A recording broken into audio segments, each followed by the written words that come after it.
Bonjour, Jésus a dit, si quelqu'un a soif, qu'il vienne à moi et qu'il boive. Celui qui croit en moi, des fleuves d'eau vive couleront de son sein, comme dit l'Écriture.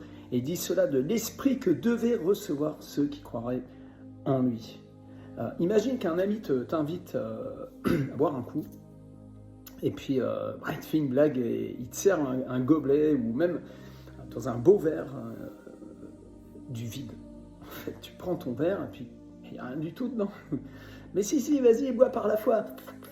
Alors tu es là, oh c'est bon, il n'y a rien du tout, c'est vide quoi. Et on a bien rigolé.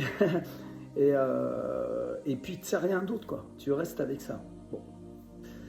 Si c'est un très très bon ami, tu vas prendre ça un petit peu, comment dire, voilà, avec humour. Puis le lendemain, il t'invite et tu reviens, puis allez, viens boire un coup à la maison. Et puis il te sert à nouveau un verre et toujours rien dedans.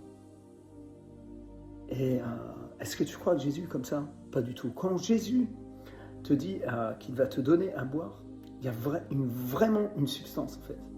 Il y a une vraie puissance, il y a une vraie rencontre en fait. C'est authentique, c'est pas une religion, c'est pas une philosophie, c'est pas une utopie, ce n'est pas une idée de la chose. C'est une rencontre. Il est vraiment vivant, il est réel. Alors j'ai écrit un bouquin pour toi. 7 fois promis. Jésus a promis 7 fois dans 3 chapitres dans l'évangile de Jean, dans Jean chapitre 14, 15 et 16, qu'il va exaucer notre prière. J'aimerais vraiment que tu puisses lire ce bouquin. Ça va t'aider énormément, surtout les évangélistes, mais tous les chrétiens.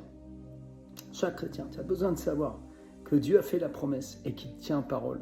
Et quand Jésus a dit, eh bien que si quelqu'un a soif, qu'il vienne à lui et qu'il boive, il ne va pas te faire boire du vide, il ne va pas te faire boire des choses qui ne sont que des idées, n'est-ce pas?